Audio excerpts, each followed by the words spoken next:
जय हिंद साथियों, स्वागत है आपका self study classes Vishwamit Jain YouTube channel में।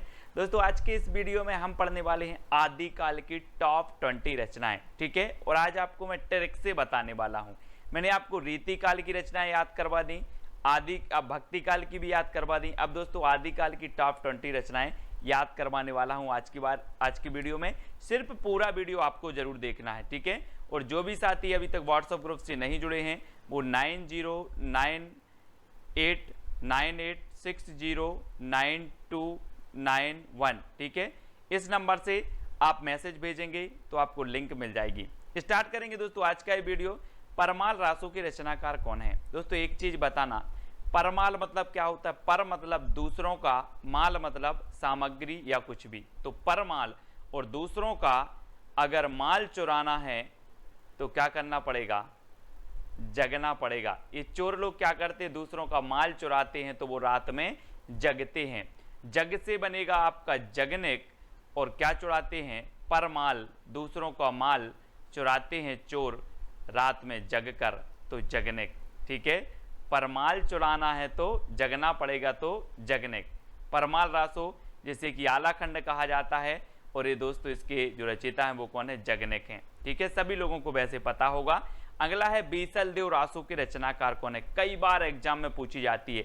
जब भी आदिकाल की बात आती है तो दो रचनाएं पूछी जाती है, एक तो पृथ्वीराज रासो, दूसरी बीसल देव रासो। ये दो रचनाएं पूछी जाती है हमेशा, ठीक है। तो बीसल देव रासो के आपको बताना है 2 सेकंड में। और दोस्तों आपको पता है कि बीसल देव रासो के रचनाकार कौन है? वो है नरपति नाल। नरपति, और नरपति दोस्तों कितने होते हैं, है ना? 20 नहीं होते, बोले 20 पति नहीं होते, एक पति होता है ना। 20 पति नहीं होते, 20 क्या नहीं होते? पति नहीं होते, तो नरपति। 20 नरपति नहीं होते, एक होता है, ठीक है। तो बीसल देव रासो के रचनाकार कौन होंगे? नरपति नाल, ठीक है। और ये अजमेर के शासक से संबंधित थे दोस्तों, है ना। ये जो बीसल देव राशि है और ये गीति काव्य माना जाता है ना। इसको आपको याद रखना है। अगला है कीर्ति लता के रचनाकार कौन है? कीर्ति लता। दोस्तों आपको पता है कि कीर्ति उसी की फैलेगी जिसमें विद्या है। जिसमें विद्या है उसकी कीर्ति जगह जगह फैलेगी। जिसमें विद्या नहीं है उसकी कीर्ति नहीं फैलेगी।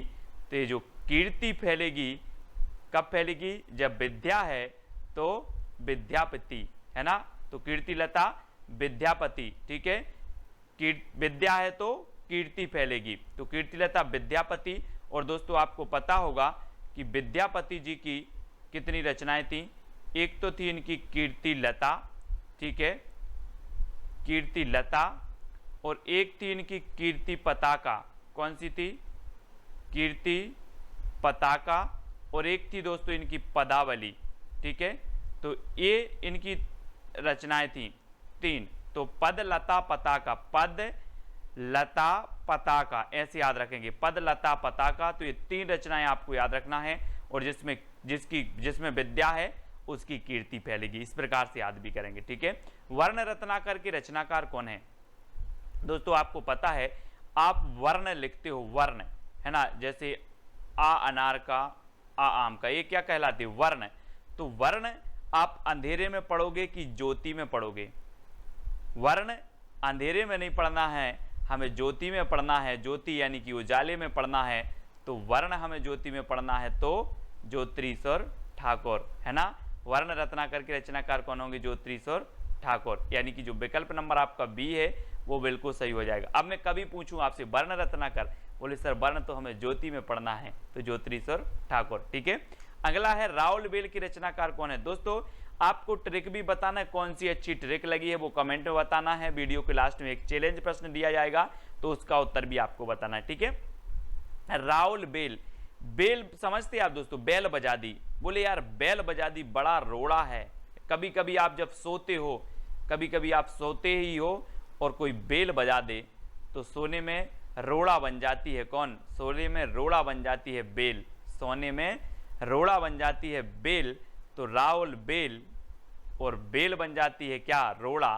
तो राउल बेल की रचनाकार कौन होंगे? रोड़ा कवि। रोड़ा कवि यानी कि यह नंबर आपका बिल्कुल सही हो जाएगा, ठीक है। आपने कभी कभी अनुभव किया होगा दोस्तों, जैसे ही आप सोए और किसी ने बेल बजा दी, बाहर से, तो रोड़ा बन जाती है आपके सोने में, तो रोड़ा कवि की है रावलवेल। ठीक है, अगला है ढोला मारूरा दोहा के रचनाकार कौन है। दोस्तों आपको पता है कि ढोला से बनेगा ढोल, और ढोल वही बजा सकता है जो ढोल बजाने में कुशल है।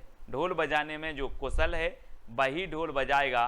तो ढोला मारूरा दोहा के रचनाकार कौन होंगे, कुशल लाभ, है ना। ये देखो ढोल बजा रहे हैं क्योंकि ये क्या है, कुशल हैं ढोल बजाने में, है ना। तो ढोल से ढोला मारूरा दोहा, और ढोल वही बजाएगा जो कुशल है, तो कुशल लाभ। ठीक है, यानी कि जो सी नंबर है वो आपका बिल्कुल सही आंसर होगा। अगला है दोस्तों विजयपाल रासो के रचनाकार कौन है। 4 विकल्प हैं, और आपको पता है दोस्तों आपने गदर फिल्म देखी होगी।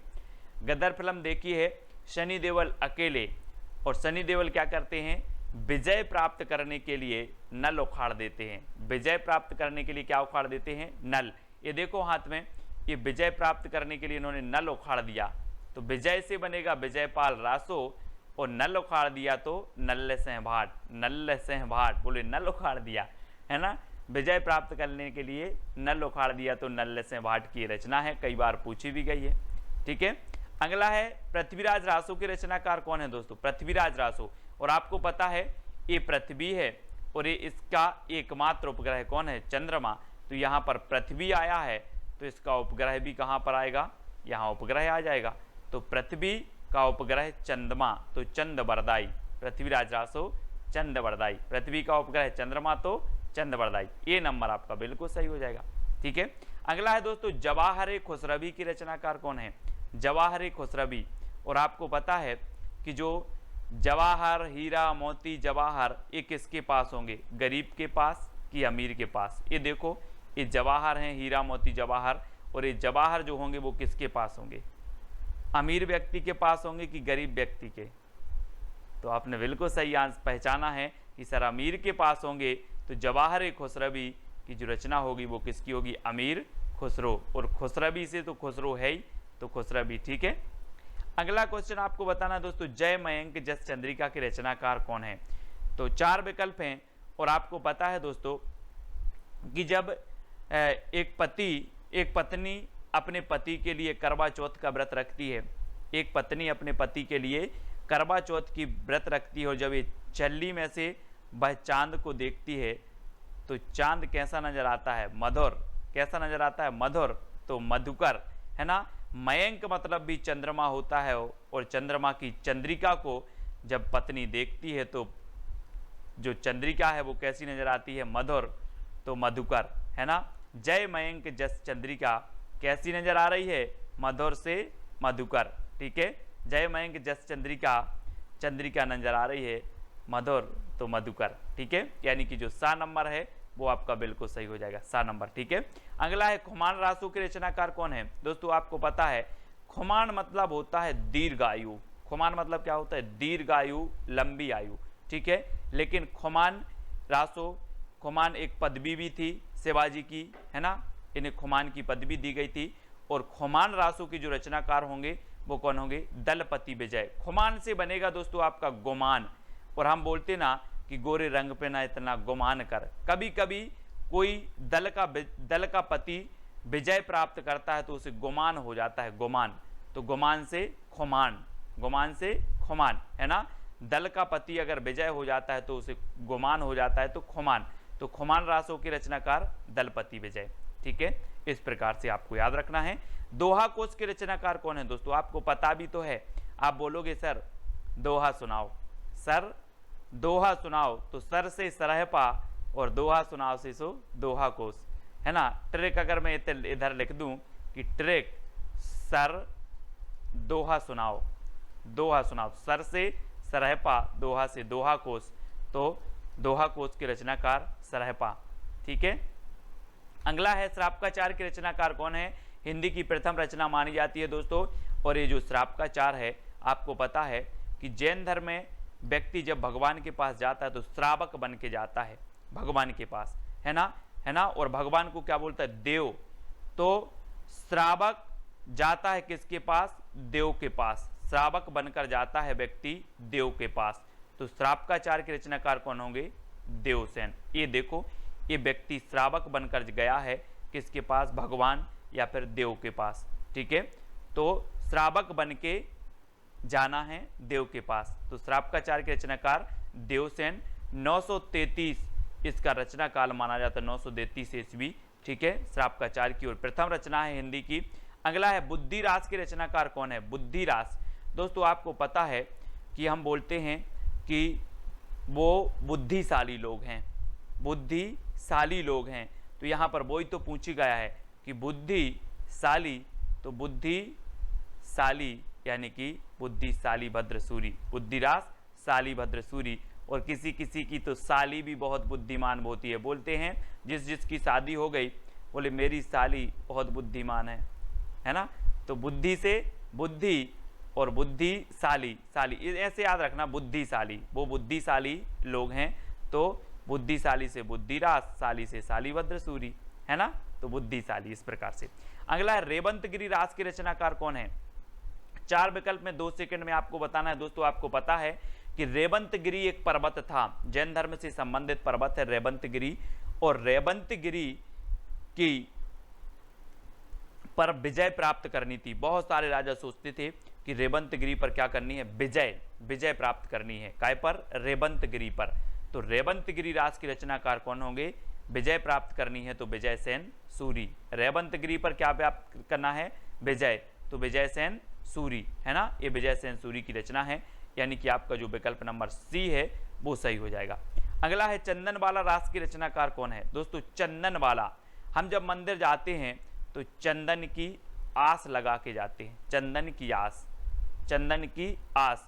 ये देखो ये महाशय चंदन की आस लगा के बैठे थे तो इनको चंदन लग गया, तो याद रख लेना चंदन की आस तो आसगु, चंदन की आस तो आसगु, ठीक है। चंदन वाला रास किसकी होगी?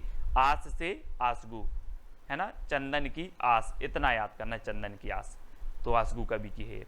कुमारपाल प्रतिबोध के रचनाकार कौन है? कुमारपाल प्रतिबोध। दोस्तों आपको पता होगा आजकल के जो कुमार हैं वो सोम रस बहुत पी रहे हैं, सोम, है ना, कुमार लोग सोम रस पी रहे हैं, तो सोम प्रभ सूरी, सोम प्रभ सूरी इस प्रकार से याद करेंगे।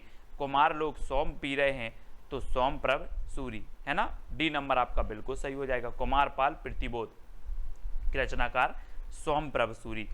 कच्छुली रास के रचनाकार कौन है?